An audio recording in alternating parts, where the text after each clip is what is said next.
Hello there. I'm Harold James Horion III, and for Nursing 607 Diagnostics and Reasoning, this is my presentation of the Cina scale. If there's one thing I'm worse at than my poor writing skills, it's oration. So I hope that the volume is okay and you can bear with me for a few moments, and hopefully it will not be too painful for all of you or for myself. So what I'm going to talk about a little today is the Cina scale.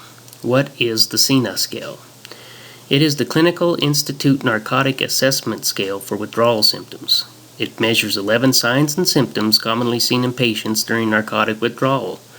This can help to gauge the severity of the symptoms and to monitor changes in the clinical status over time. When was it originated? Well, that's a good question that I could not find the answer to. I was able to find its documented use in Britain in 1988, but I could find nothing on it in up-to-date. The only thing I could find in CINAHL was a comparison of the newer version studied by Tompkins et al. In 2009 of the COWS. And what the COWS is the Clinical Opiate Withdrawal Scale. They found it to be as reliable as the Cina. The COWS then had a better than 80% on both the specificity and sensitivity, and because of the limited literature I could find on the Cina, I was unable to find a trial consisting of an exact sensitivity or specificity for the Cina. But since their observations, however, showed the COWS to be as reliable, I can only assume the Cina would be at least 80% on both. So when would the Cina scale be indicated? Well, for us at Montana Chemical Dependency Center, which is the only place I've ever used this scale, it comes from the patient history. We do not do a Cina scale on every patient who tests positive for a narcotic. We do not usually use this for methamphetamine, amphetamines, or benzodiazepine use. An interesting side note here. Benzodiazepines are the only other known drug besides alcohol which has caused death from withdrawal. Others may be very unpleasant and you can die from taking too much of them, but I could not find a documented case where someone died from the withdrawal of any other drug. So for this particular reason, we usually use a CWA for the benzos withdrawal as our policy. So again, what is the Cina used for? Our policy is to use it mostly for opiate users who have abused fairly heavily. Most of the time, if a person has used, let's say, hydrocodone 5s twice a day for the last 2 years and not abused those, but is an alcoholic, and that's the main reason that they're there, in that case, a Cina is not indicated. If their drug of choice is opiates and they're slamming 100 milligrams IV a day, then most likely they're going to be sick coming down from that for at least 72 hours, and that would be when the Cina is indicated. The American Society of Addiction Medicine, or ASAM, in 2015 approved a protocol of medication to assist with signs and symptoms experienced while withdrawing. It is a taper in combination of Neurontin 300 milligrams and clonidine 0.1 milligrams, and we give that then for 3 days QID, then we drop it to 3 days TID, then we drop it to 3 days BID, and then 3 days at night time only. We found this taper to work very well not only for opiate users, but also it's been far better results for alcohol users than Valium or Ativan for detoxing. The one time that we might alter from that and actually use some Valium is if they have a documentation of a history of seizures from withdrawal. Then we would do Valium 20 milligrams every hour times 3, and then DC that and start the clonidine and Neurontin tapers. The first thing that we check, like on most any other assessment, is their vital signs. On the one that we use at MCDC, we're only concerned with the blood pressure and pulse. This has always been kind of interesting to me since opiates are a narcotic that we usually see patients having respiratory depression with, and that's the main one that we put them on the Cina scale for.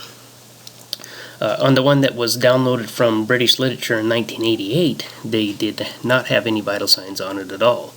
So I believe another reason for us taking the blood pressure and pulse is that sometimes we may hold the clonidine if the blood pressure and pulse are too low, as can happen with beta blockers, especially if they're dehydrated. So the next thing that we see on there is nausea. and on this particular part of the scale it varies from 0 to 6, and we may ask them something like, do you feel sick, or have you vomited, any observations that we've seen them either vomiting or having dry heaves. A score of 0 would be nausea reported, no nausea reported, and no vomiting or dry heaves. A scale of 6 would constitute continuous nausea with frequent vomiting and dry heaves. In a case such as this, our protocol is Phenergan 25 milligrams POQ 6 hours PRN for a score of 4 or more, and in the presence of continuous or very frequent vomiting, we would give that same dose but do it IM. Goose flesh is almost similar to chills, and they get the hot and cold flashes going on sometimes.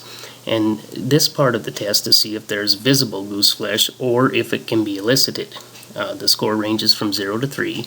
A score of 0 then would be no visible goose flesh, and a maximum score means it's obviously present all the time. Tremor is the next aspect of the evaluation we look at, and so what we're going to do for this is have the patient extend their arms and spread their fingers apart.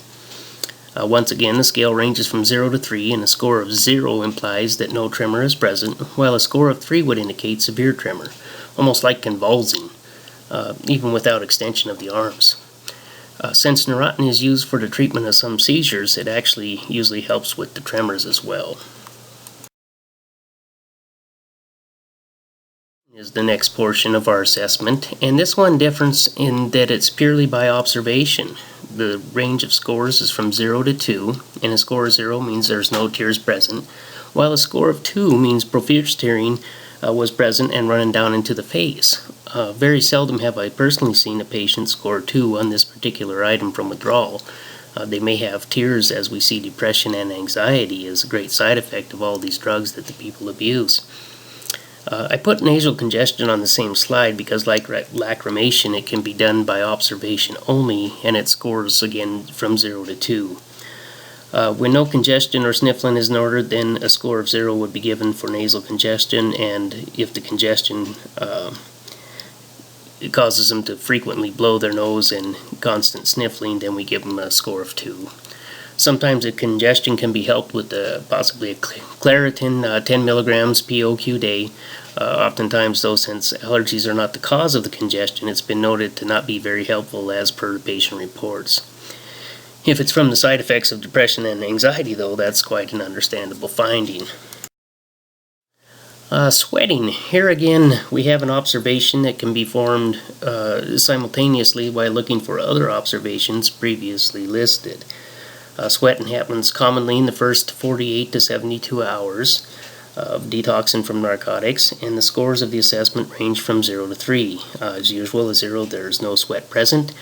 Was someone soaking wet, drenched from perspiration, would get a 3. I've seen many times where people would get up from a nap and look like they just stepped out of the shower, and may even require a shower several times a day in this state. Restlessness is another part of the assessment that's been interesting to me. My experience over the years has typically been that patients are more fatigued and almost to the point of comatose. Scores are numbered from 0 to 3. For normal activity, a score of 0 is given, and for gross movement and constant thrashing about, a score of 3 might be elicited. The one drug that we see this more often in then would be methamphetamines. And also sometimes we might see some spasms with that are visual. Moving on then, abdominal changes. To see if we have any abdominal changes, we might ask them, do you have any cramping or pain in your lower abdominals? They might just be complaining of that chronically. We may also want to listen to bowel sounds. This facet here is scored from 0 to 2, and for normal bowel sounds without cramping, then a score of 0 is given. If the patient has crampy pain, diarrhea, and hyperactive bowel sounds, we would call it a 2. Commonly, for a couple of days after detoxing from heavy use, we do see frequent diarrhea. If the diarrhea is actually visualized, we can give them 2 Imodium 2 milligram tabs initially, and 1 for each loose stool thereafter, not to exceed 6 in a day. Typically, if it lasts longer than 3 days, we refer to the doctor for further orders or evaluations, since opiates are likely to induce constipation, and that may be the cause of their diarrhea. So we've also encouraged them to constantly drink fluids, especially water, for obvious reasons. Alright, the next thing we're looking at is the change in temperatures. We might ask if they feel hot or cold. This score goes also from 0 to 2.